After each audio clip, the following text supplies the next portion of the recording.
Hai Polines Muda, kenalin aku Farina dari Kementerian Luar Negeri BMKBM Polines 2020-2021 Kabinet Jaya Karya. Kali ini apa kabar alumni sudah masuk episode 2 nih? Dan kita bakalan sharing banyak hal tentang campus dan juga daily life seorang student internasional alumni Polines yang keren banget. So, langsung aja, apa kabar alumni episode 2 bersama Mbak Rizky Dini. Selamat malam Mbak Dini.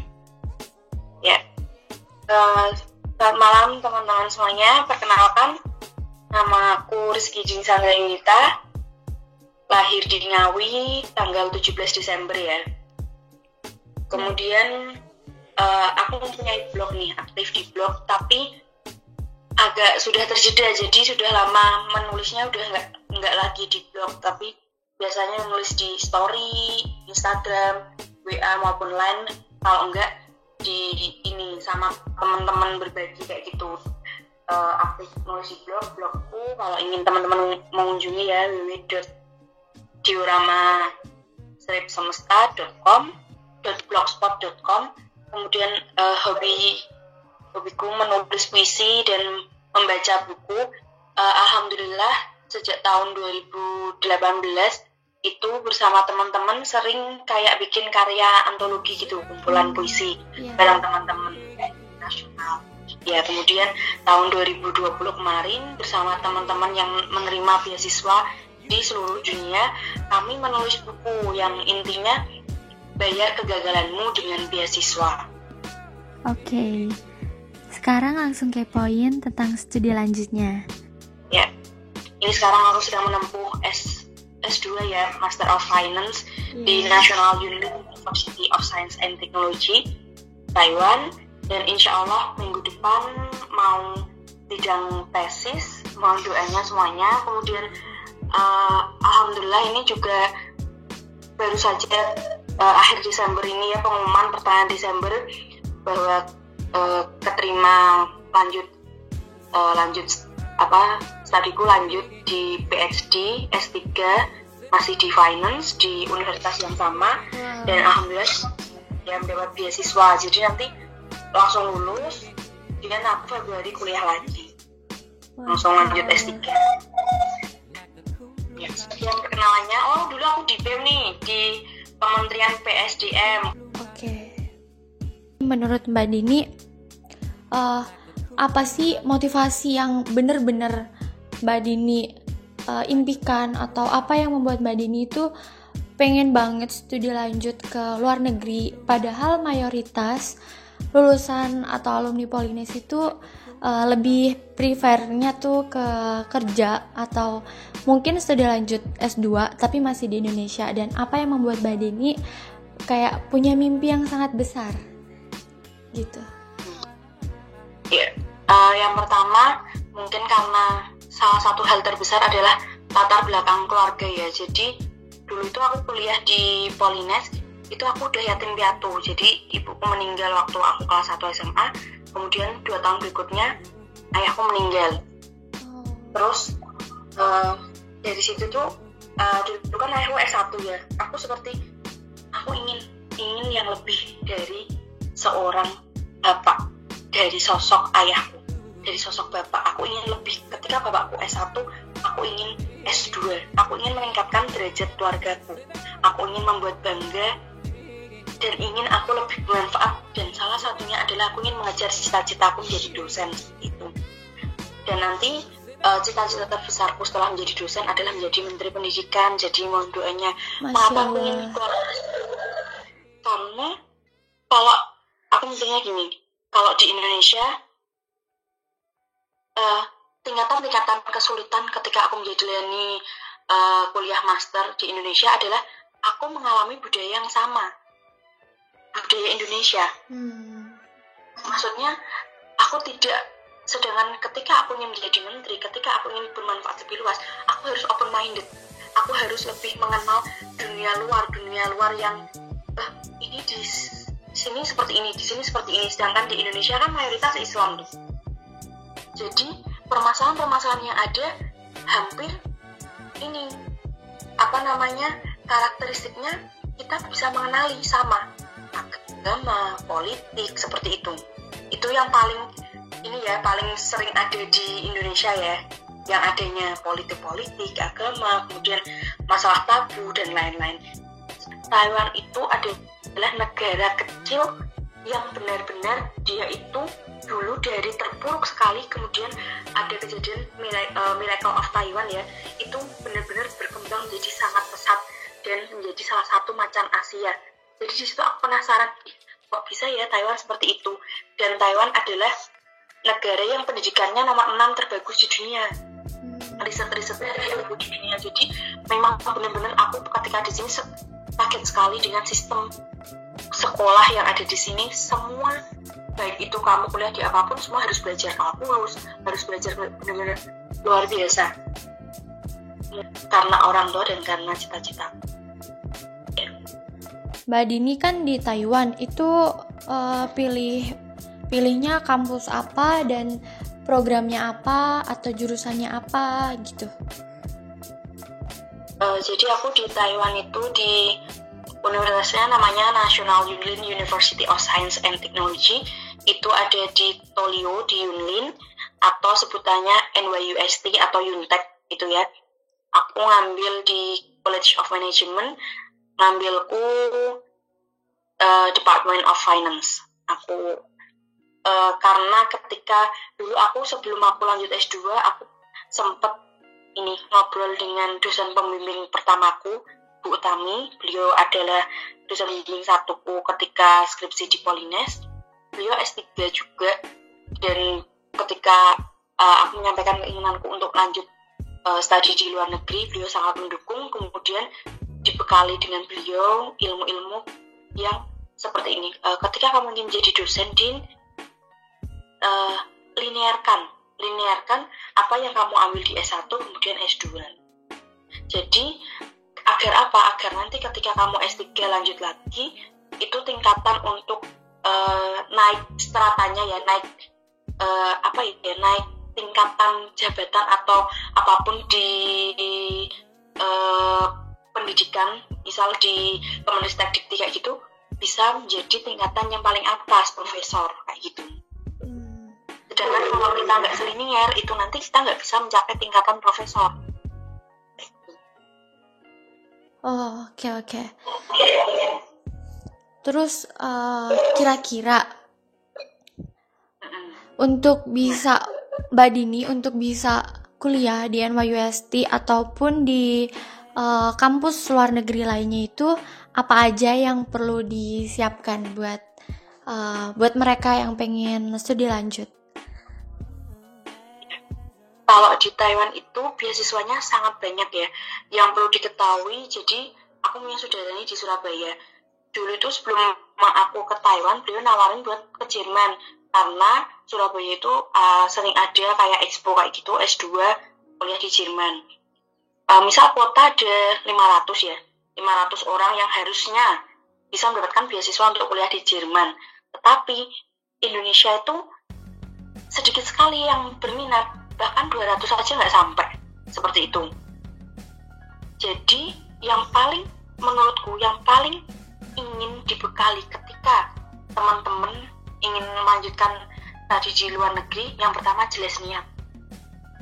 Mau teman-teman latar belakang keluarga bagaimanapun, yang penting niat, cari info, ikut expo dan sering lihat-lihat di Google seperti itu. Jadi dulu tuh aku ngelis univ-univ yang ingin aku kunjungi, kemudian syarat-syaratnya, kemudian beasiswa yang tersedia seperti itu. Jadi kita bisa ikut beasiswa yang dari Indonesia sendiri ya, kayak beasiswa Budi yang buat dosen unggul itu, kemudian beasiswa yang dari Kemenristek Dikti itu. Kemudian kalau di Taiwan itu, jadi teman-teman bisa melihat beasiswa dari dalam negeri. Beasiswa dari Taiwan itu ada beasiswa MUI dari pemerintah Taiwan, itu Kemendikbudnya Taiwan. Kemudian ada MOST, itu Kemenristek Diktinya Taiwan beasiswanya. Kemudian ada beasiswa dari masing-masing universitas di Taiwan. Masing-masing universitas di Taiwan tuh menyediakan beasiswa buat mahasiswa internasional ya. Kemudian yang ketiga ada beasiswa dari ICDF. Kalau temanku tuh ada, dia dulu di UNER, sekarang lanjut S2 pendidikan keperawatan di Taipei, itu dia beasiswanya ICDF. Tapi aku kurang mengenal sih beasiswa ICDF. Kalau aku sendiri tuh beasiswa kampus, dari beasiswa dari kampus. Sedangkan kalau teman-teman ingin benar-benar semuanya di cover, itu teman-teman nyarinya beasiswa yang dari kementerian. Kalau aku beasiswa dari kampus, ini teman-teman harus memperhitungkan persiapan dana juga ketika datang, karena persiapan dananya itu teman-teman sendiri dulu gitu. Nah, untuk bahasanya sendiri, waktu Mbak Dini awal masuk itu apa Mbak Dini udah bisa bahasa Inggris? Karena dari kita tuh kebanyakan kan, aduh bahasa Inggris kita masih newbie banget nih. Apalagi Mbak Dini bilang kalau di Taiwan itu bahasa Mandarin juga penting banget. Gimana menurut Mbak Dini? Kalau bahasa Inggris itu sebenarnya bisa dipelajari. Bagiku, aku tuh selalu percaya bahwa segala sesuatu yang bisa dilihat, segala sesuatu yang bisa dibaca, itu bisa dipelajari. Jadi, bahasa Inggris itu bisa dipelajari. Kalaupun teman-teman nggak bisa bahasa Inggris, kalau teman-teman benar-benar niat kuliah di luar negeri, itu sudah berproses.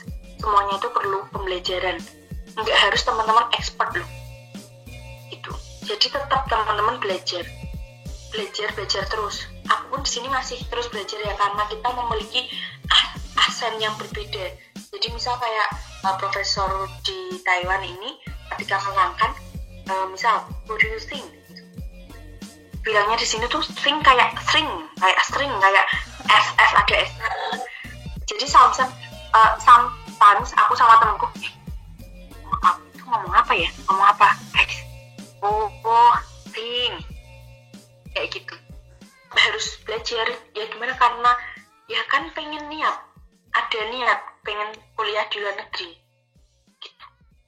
Bicara tentang NYUST, fasilitas apa aja yang Mbak dapetin sebagai student internasional atau siswa juga mahasiswa juga di sana, itu fasilitas apa aja? Lalu gimana sih pandangan Mbak Dini waktu awal banget datang ke situ? Itu rasanya apa aja? Cultural shocknya apa yang Mbak Dini rasakan? Kayak apa nih? Ini negara beda banget sama Indonesia. Itu bisa cerita dikit? Ketika datang di sini, yang pertama aku shock banget itu ada negara ini sangat rapi. Negara ini sangat minim sampah. Jadi aku nggak pernah melihat yang sampah berjajaran di pinggir jalan. Negara ini adalah negara yang tertib. Orang itu semuanya antri, tersistem. Termasuk, jadi di sini tuh kita punya student card ya. Kalau di Poland juga ada kan kartu mahasiswa itu. Nah itu bisa buat askes. Kemudian di student card itu dibaliknya itu depannya kan nama dan lain-lain, belakangnya itu ada isi card, itu bisa dipakai buat nge-tap buat kita. Jadi kita top up nih, ngisi saldo ya di situ, terus kita bisa naik bis pakai kartu itu. Kita naik bis itu nggak bayar pakai koin ya, nggak bayar pakai uangnya sini, tapi di sini kalau bisa pakainya isi card. Jadi ada kartu, dan di kartu mahasiswa itu, di student cardku itu udah ada. Terus itu ada harganya yang nanti ada diskon buat pelajar kayak gitu. Kemudian yang di sini di kampusnya semuanya tersistematis, bener-bener aku berdecak kagum ya, di sini bener-bener tersistematis, termasuk dari perpustakaannya, termasuk dari apa-apa yang error itu tuh sudah langsung terotomatis. Kemudian setiap 6 bulan, 1 tahun sekali kan aku ada evaluasi nilai. Jadi beasiswa aku itu adalah 1 tahun pertama. Tahun berikutnya aku harus mengajukan lagi dengan dengan berkas-berkas yang ada di persyaratan dan dengan nilai-nilai yang ada, kemudian diseleksi seperti itu. Terus nanti ada evaluasi kayak gitu. Terus di sini ada namanya kalau di finance big data financial big data, itu isinya adalah Compustat, kemudian Thomson Reuters, itu adalah data-data dari semua negara-negara yang ada di dunia, data keuangan. Misal kamu mau nyari return on asset, mau nyari kemudian price book value, mau nyari tentang pokoknya semua datanya itu ada, dan data itu tidak bisa didapatkan di Indonesia karena data itu kampus yang membeli dan harganya sangat mahal. Kemudian Microsoft Office dan apapun, jadi kampus itu menyediakan webnya, itu web dimana kita kalau pakai wifi kampus ya, kita bisa mengakses software-software yang dibeli oleh kampus seperti Microsoft. Kemudian ada SAS itu adalah aplikasinya Stata ya. Stata sama SAS itu aplikasi perhitungan pengelolaan keuangan di finance yang buat aku ngolah data tesisku, itu kampus beli. Dan terus aku naruh laptop, aku mau pasar tapi saya ditiru, tak taruh di keranjang yang nggak hilang gitu. Di sini sangat minim kriminalitas ya, sangat minim. Jadi aku ngerasa aman banget. Jadi kalau misal dari kampus aku habis dari ruang data itu kan 24 jam bisa diakses ya. Aku pulang jam 3 pagi gitu, terus balik ke kos, aku nggak merasa takut, nggak merasa insecure karena benar-benar aman di sini. Terus misal kalau ada kecelakaan kayak gitu, kita tuh nggak boleh loh nolongin yang orang-orang yang lewat tuh nggak boleh. Nanti langsung polisi datang kayak gitu. Sistemnya di sini cepat, dan aku nggak pernah melihat di mana ada jalan yang berlubang. Jadi misal ada jalan berlubang, besoknya tuh udah nggak ada. Itu benar-benar terstruktur dengan baik. Terus gimana cara Mbak Dini ngatur waktu dan juga cara memanage finansial? Karena jujur aja kalau kita berada di tempat baru, biasanya kita tuh apa-apa maunya instan. Jadi pertama aku kuliah ini karena beasiswanya itu berlaku cuma di tahun pertama. Tahun kedua aku harus mengajukan lagi. Jadi aku tahun pertama itu masih fokus sama kuliah, pulang, terus main, kemudian kayak gitu.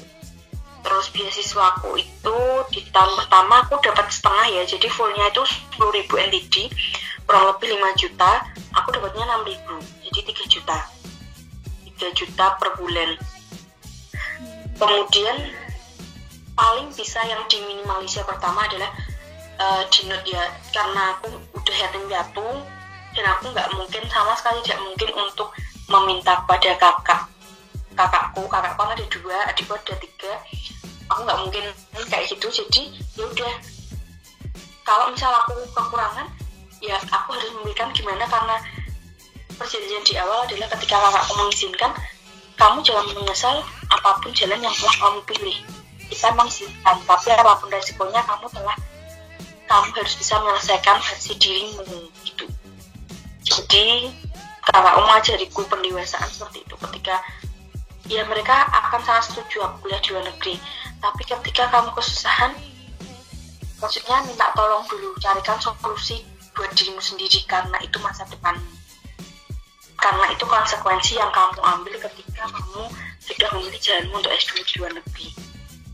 Jadi aku pertama adalah yang paling kuminimalisir adalah biaya tempat tinggal. Jadi kosanku, aku sekamar sama temanku juga ya dari Politeknik, itu paling murah ya daripada teman-teman yang lain. Jadi teman-teman yang lain tuh kosannya sekitar 2 juta sebulan, itu berdua mereka, tapi tuh kita kan di sini belum ngekos ya, belum bayar air, belum bayar listrik kayak gitu.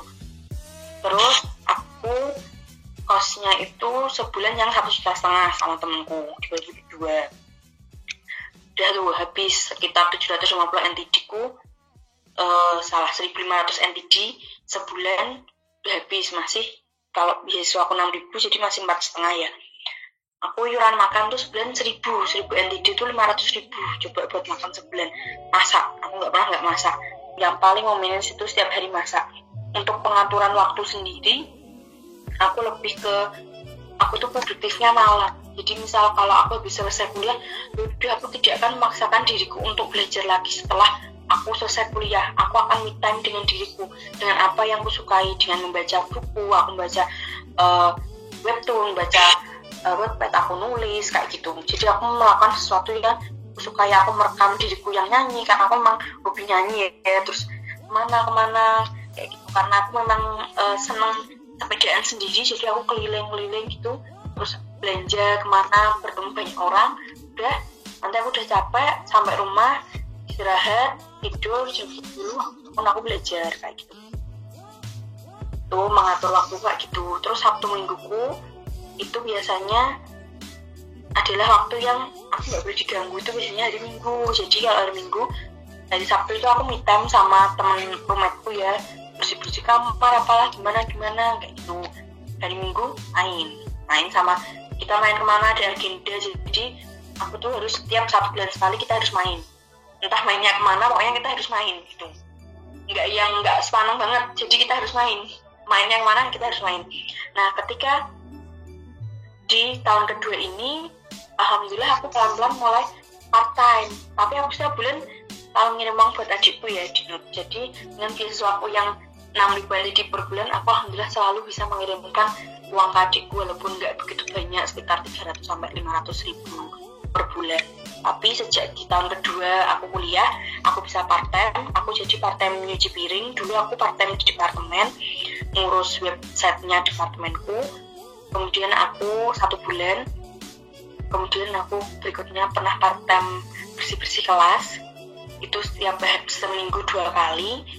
Terus part time ku nyuci piring di restoran Taiwan sama di kantinnya kampus. Sampai sekarang aku masih part time di restoran Taiwan ya, nyuci piring. Kemudian part time ku yang sampai sekarang masih ku jalani semester akhir ini adalah aku menjadi asisten profesor. Aku semester 3 itu menjadi riset asisten, jadi penelitian bareng sama profesor. Di semester 4 aku jadi teaching assistant. Aku jadi asisten profesor di mata kuliah tertentu. Aku jadi teaching assistant 2 profesor gitu. Jadi aku dapat gaji dari situ, dan alhamdulillah bisa lunasi uang sekolah adikku dan lain-lain, karena di sini gajinya itu lumayan, di 1 jamnya 75.000. Keren banget, kayak gak ada alasan untuk tidak menjadikan Mbak Dini sebagai role model. Keren. Oke, selanjutnya nih, dari apa yang udah Mbak Dini ceritakan, pasti ada ups and downs-nya Mbak Dini di negara orang. Nah, menurut Mbak Dini itu apa sih yang bikin Mbak Dini itu survive, baik tahan untuk studinya atau di daily life-nya? Karena ya berat aja gitu tinggal di negara orang, apalagi maaf di Indonesia pun Mbak Dini sudah tidak ada orang tua, jadi pasti kayak berat banget. Yang paling membuat aku harus bersemangat adalah ada amanah yang harus aku selesaikan. Ada adik-adikku yang memang harus ku sekolahkan, ada yang harus ku pertanggungjawabkan kepada almarhum kedua orang tuaku, karena memang ini pilihanku gitu. Kalau misal aku udah down banget, satu-satunya jalan yang aku lakukan adalah ketika aku tuh memang seperti ekstrovert ya Dik, tapi ketika aku ada permasalahan yang sangat-sangat yang namanya orang kalau di bawah, terutama kayak ada masalah sendiri di tengah keramaian kayak gitu, satu-satunya jalan yang sering kali aku lakukan adalah aku tuh sering studian sendiri jam 1 malam, keluar dari kamar kos kalau temen kosku udah tidur, jalan sepedaan jam 1 malam, terus nanti aku berhenti di taman kampus duduk kayak gitu, terus nulis kalau aku udah capek balik, terus aku mampir ke di Indonesia di Indomaret, aku di sini di Indomaret minum, balik lagi ke kosan kayak gitu. Jadi aku mengecek dari, kan di SD dulu anak-anak, karena aku ngajar kelas 1 SD, itu anak-anak nulis surat-surat kayak gitu, terus tak tulis, tak tempel-tempel di buku catatan. Nah, itu adalah semangatku. Jadi ketika aku down, aku buka Bu Rizky semangat kayak gitu, terus aku nangis, oh iya aku harus berjuang nih, harus berjuang, aku tuh manusia, aku nangis boleh, aku sedih boleh, aku selalu bilang gitu ke diriku. Tapi aku selalu mengucapkan ke diriku, aku manusia, aku boleh nangis, aku boleh sedih, tapi tolong aku jangan menyerah. Terima kasih diriku. Oke, sebelumnya makasih atas sharing-sharingnya.